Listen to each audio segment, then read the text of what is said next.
నమస్తే.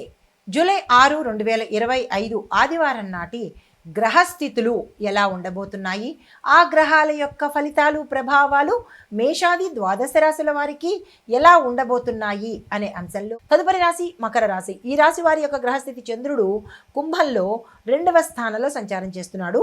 శని భగవానుడు 2వ స్థానంలో వక్రగతిలో సంచారం చేస్తున్నారు. ఈ సంచార ఫలితాలు ధనలాభము, కుటుంబంలో శుభవార్త, గతంలో విడిపోయిన భార్యాభర్తలు కావచ్చు, కుటుంబీకులు కావచ్చు, అన్నదమ్ములు కావచ్చు, ఇలాగా అందరూ కలుసుకునే మనస్పర్ధలు తొలగిపోయే రోజు ఈ రోజు అనమాట. అలాంటి అవకాశాలు ఎక్కువగా కనబడుతున్నాయి. అయితే ఉద్యోగంలో శుభ సూచనలు, ప్రమోషన్స్ రావడము, స్థల మార్పులు కూడా జరిగే అవకాశం కనబడుతోంది.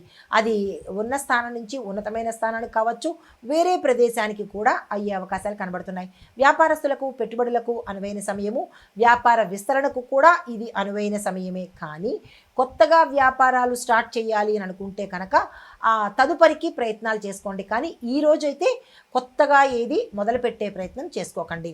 మీకు చెప్పదగిన పరిహారము, శని పూజ చేసుకొని నల్ల నువ్వులను కనుక మీ యథాశక్తి దానంగా ఇచ్చినట్టయితే జాతకపరంగా ఏమైనా దోషాలు ఉంటే కనుక తొలగిపోయే అవకాశం కనబడుతోంది. నమస్తే.